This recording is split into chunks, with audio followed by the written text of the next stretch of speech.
सबको जय मसीह की। एक बार फिर मैं खुदा का धन्यवाद करता हूँ कि उसने हमें ये मौका दिया कि हम उसके वचन को पढ़ सकें। आज मैं आपसे पूछना चाहता हूँ कि क्या आप परमेश्वर की योजना में चट्टान की तरह खड़े हैं?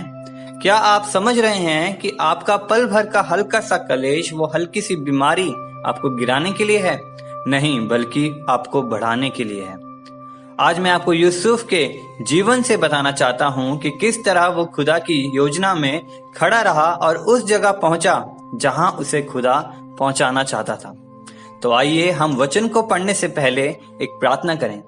हमारे महान जीवित सामर्थ्य अनुग्रहकारी पिता, राजाओं के राजा, प्रभु के प्रभु, धन्यवाद करते हैं समय के लिए। धन्यवाद करते हैं यीशु मसीह, तूने हम सबको जिंदा रखा ताकि हम तेरे वचनों को पढ़ सकें, उन्हें समझ सकें। जितने लोग इस प्रार्थना को सुने, इन वचनों को सुने, वो सामर्थ्य को पाए और जिस भी कंडीशन में वो हैं, तेरे नाम से उस कंडीशन से बाहर आने पाए।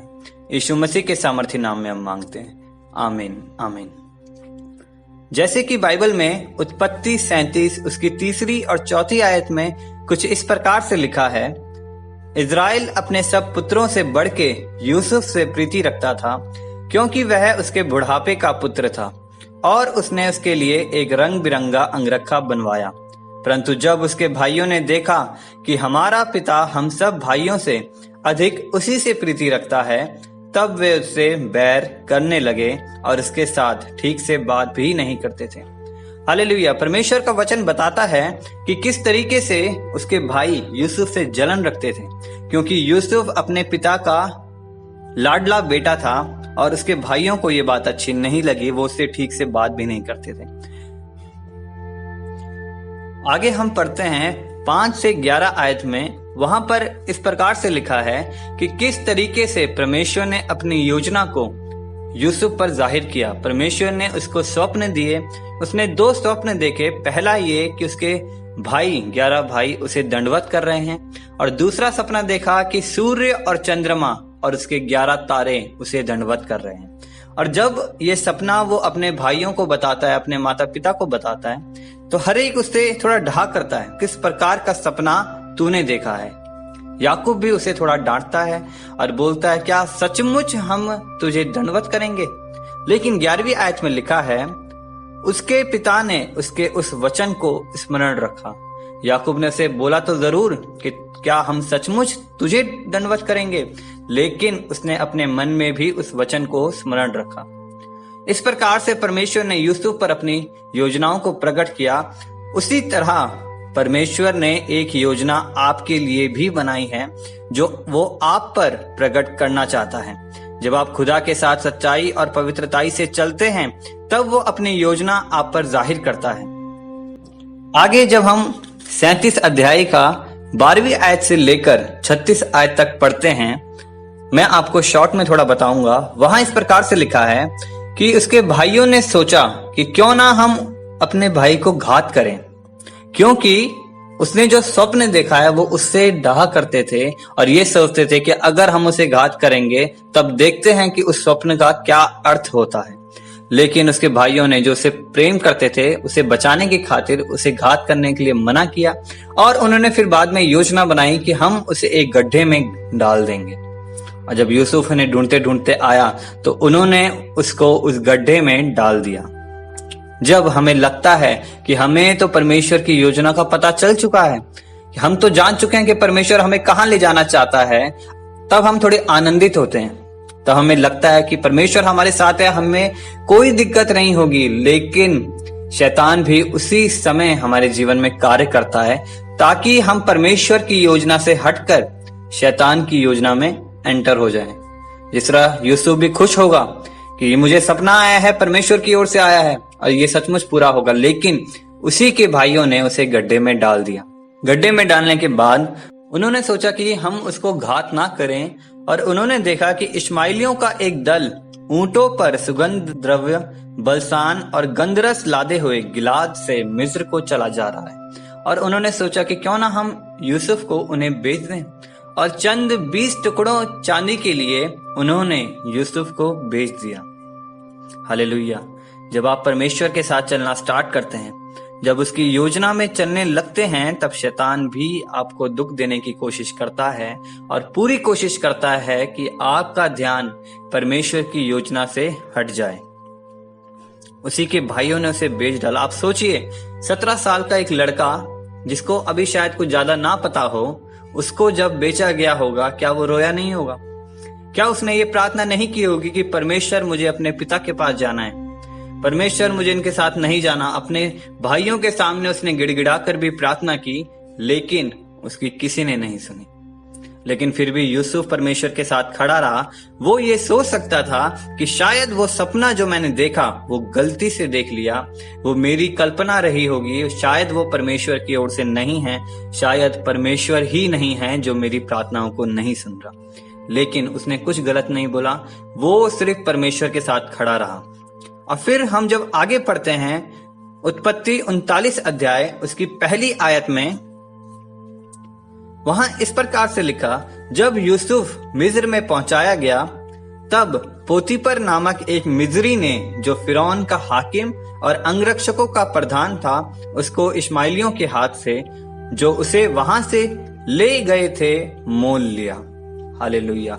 अब मिस्र पहुंचने के बाद भी फिरौन के एक कर्मचारी ने, पोतीपर ने यूसुफ को मोल लिया और उसने अपने घर का स्वामी उसे ठहराया, क्योंकि परमेश्वर यहोवा उसके साथ था और जो जो काम यूसुफ करता था परमेश्वर ने उसको आशीष दी। यूसुफ के कारण पोतीपर के भी हर एक फील्ड में उसे आशीषें मिलने लगी। और बाइबल बताती है कि पोतीपर ने जो जो काम यूसुफ को सौंपे थे उसमें से उसे कुछ भी देखना नहीं पड़ता था, क्योंकि उसको मालूम था कि परमेश्वर इसके साथ है और मैं आशीषित हूं। यूसुफ को लगा होगा कि शायद अब मेरा दुख खत्म हो गया, परमेश्वर ने दया कर दी, अब कोई चिंता नहीं है। लेकिन परमेश्वर ने इसके लिए क्या ठहराया था? प्रधानमंत्री बनना। और शायद वो उस वक्त अपनी आंखों से जब देख रहा होगा तब उसे लगा होगा कि अब सब कुछ ठीक हो गया है, अब कोई संकट नहीं है, मैं यहाँ अच्छा खाऊंगा, अच्छे से रहूंगा, कोई दिक्कत नहीं है। लेकिन उसके बावजूद भी शैतान ने एक और कोशिश की कि शायद वो यूसुफ को परमेश्वर की योजना से अलग कर सके। आपके जीवन में जब आपको एक प्रार्थना का उत्तर मिलता है, आपकी बीमारी जब चली जाती है और जब आप सोचें कि अब परमेश्वर ने भलाई की है, हम तेरा धन्यवाद करते हैं परमेश्वर पिता, अब कोई दुख मेरे जीवन में नहीं आएगा क्योंकि मैं वचन पर भरोसा करता हूँ, मैं सब कुछ सही कर रहा हूँ, मैंने कुछ गलत नहीं किया।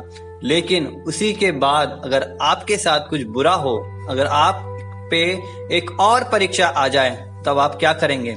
जिस तरह यूसुफ के साथ हुआ, पोतीपर की पत्नी ने यूसुफ को अपने साथ सोने के लिए बोला, लेकिन उसने मना किया और क्या कहा? 39 उसकी 9 में लिखा है, इस घर में मुझसे बड़ा कोई नहीं और उसने तुझे छोड़ जो उसकी पत्नी है मुझसे कुछ नहीं रख छोड़ा, इसलिए भला मैं ऐसी बड़ी दुष्टता करके परमेश्वर का अपराधी क्यों बनूं? हालेलुया। हम यूसुफ के विवेक के बारे में इस बात से जान सकते हैं क्योंकि उस समय तक व्यवस्था नहीं थी, कोई नियम नहीं था, पाप गिना नहीं जाता था, और फिर भी उसने परमेश्वर के विरुद्ध पाप करने से मना किया।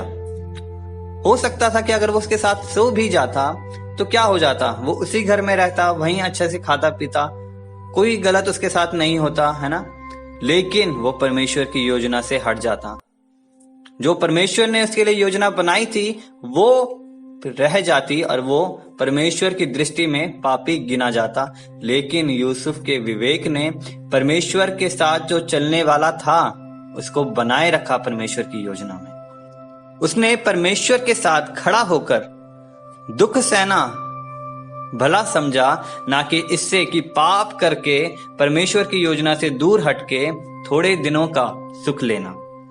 और उसके बाद क्या हुआ? पोतीपर की पत्नी ने झूठ कहकर कि वो मेरे साथ गलत व्यवहार करने के लिए आया था, उसको जेल खाने में डलवा दिया। आप सोच सकते हैं, आप जब सब कुछ सही करें, आप वचनों पर चल रहे हैं, आप प्रार्थनाएं अच्छे से कर रहे हैं, आपने कुछ गलत नहीं किया, उसके बाद भी आपको अगर दुख सहना पड़े, आपको दंड सहना पड़े, तब आप क्या करेंगे? क्या आप यूसुफ की तरह खड़े रहेंगे कि नहीं मैं परमेश्वर के साथ ही खड़ा हूं, या आप बोलना स्टार्ट करेंगे कि परमेश्वर तू बुरा परमेश्वर है, परमेश्वर तू है ही नहीं, तू मेरे साथ ऐसा क्यों कर रहा है।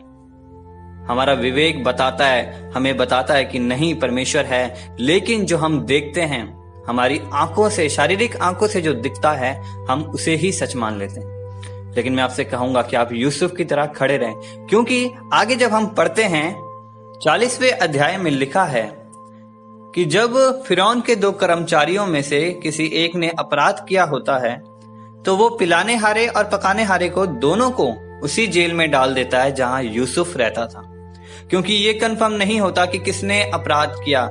वहां पर वो दोनों एक ही रात में सपना देखते हैं, दोनों को एक एक सपना आता है, लेकिन उसका अर्थ वो नहीं जान पाते और यूसुफ उनको वो सपने का अर्थ बताता है।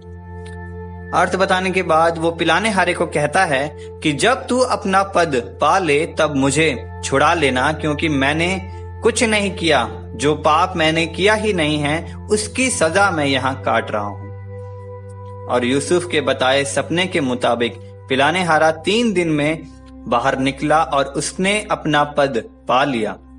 लेकिन 23वीं आयत में लिखा है, फिर भी पिलाने हारे के प्रधान ने यूसुफ को स्मरण ना रखा, परंतु उसे भूल गया। हालेलुया। आपके जीवन का वो क्षण जहां आपको गारंटी मिल जाती है, जिस तरह यूसुफ भी सोच रहा होगा कि अब मैं पक्का बाहर निकल जाऊंगा, क्योंकि 3 दिन के बाद वो छूटा। इसका मतलब वो रोज उसे शायद बोलता होगा कि जब तू बाहर जाए मुझे छुड़ा लेना। वो हर रोज उसको बोलता होगा। जब वो छूटा तब शायद यूसुफ को अंदर से खुशी मिली होगी कि अब छुटकारा निकट है, अब मैं इस जेल खाने से बाहर निकलूंगा और अपनी जिंदगी को अच्छे से जी सकता हूँ। लेकिन पिलाने हारा उसे भूल जाता है। उस समय शायद वो रोया होगा, उसने परमेश्वर को बोला होगा कि परमेश्वर तू मुझे इतना दुख क्यों दे रहा है। और फिर वो परफेक्ट टाइम आता है जब परमेश्वर की परफेक्ट प्लानिंग यूसुफ के जीवन में पूरी होने पर थी। जिस तरह 41वें अध्याय में हम पढ़ते हैं, पहली आयत के कुछ शब्दों को मैं पढ़ूंगा। यहाँ पर इस प्रकार से लिखा है, पूरे 2 वर्ष के बीतने पर फिरौन ने यह स्वप्न देखा। पूरे 2 साल जब पूरे हो गए, शायद तब यूसुफ को उम्मीद भी नहीं रही होगी कि शायद अब मैं बाहर आने पाऊं।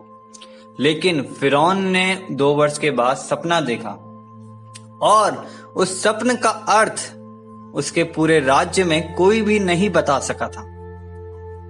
तब पिलाने हारे को याद आता है कि अरे मुझसे एक भूल हुई है, मैंने यूसुफ के बारे में तो जिक्र पहले किया ही नहीं। और तब वो राजा को बताता है कि जब हम जेल खाने में थे हमें भी एक सपना आया था और उस यूसुफ ने ही हमारे सपने का अर्थ बताया और उसके बताए हुए अर्थ के अनुसार ही हमारे जीवन में कार्य हुआ।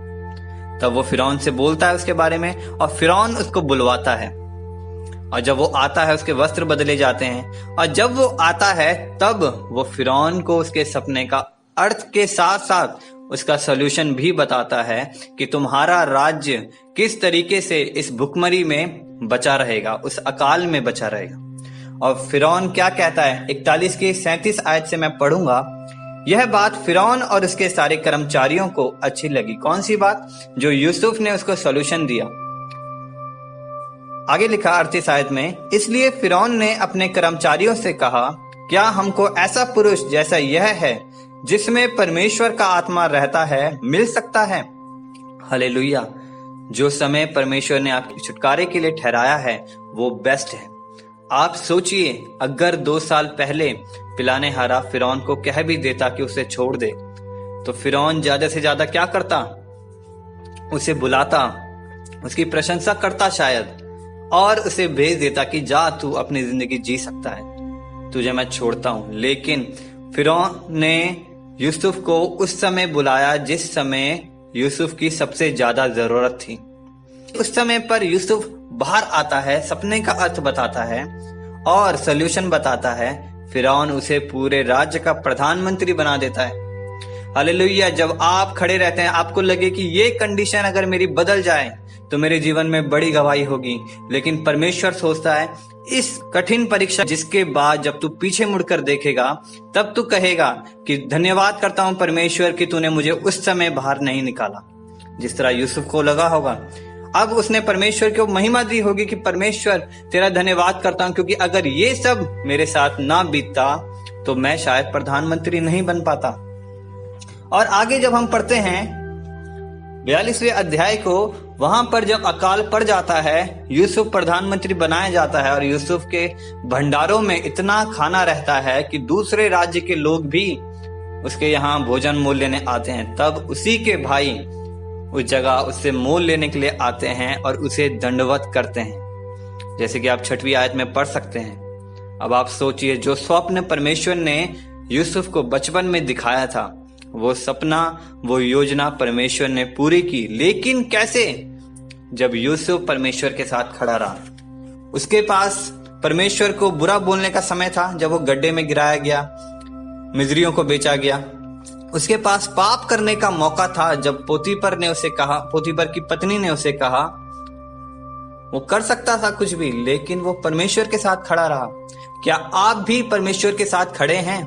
जब आपको गड्ढे में गिराया जाए, जब आपके लोग निंदा करें, जब आपको लोग पीछे खींचने की कोशिश करें, जब आपका नाम खराब करें, और आपको पता है कि नहीं, मैं एक यात्रा में हूं, मैं एक परमेश्वर की योजना में चल रहा हूं, क्या फिर भी आप परमेश्वर की योजना में पवित्रताई और सच्चाई से खड़े हैं? अगर आप खड़े हैं तो कॉन्ग्रेचुलेशन, क्योंकि जो यूसुफ के साथ घटा वही आपके साथ भी होने वाला है।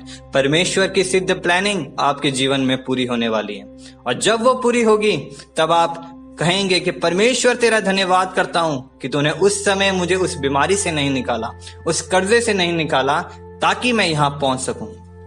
जिस रीति से 45वें अध्याय में उसकी 5वीं आयत में लिखा है, अब तुम लोग मत पछताओ और तुमने जो मुझे यहां बेच डाला इससे उदास मत हो, क्योंकि परमेश्वर ने तुम्हारे प्राणों को बचाने के लिए मुझे तुम्हारे आगे भेज दिया है। हालेलुया।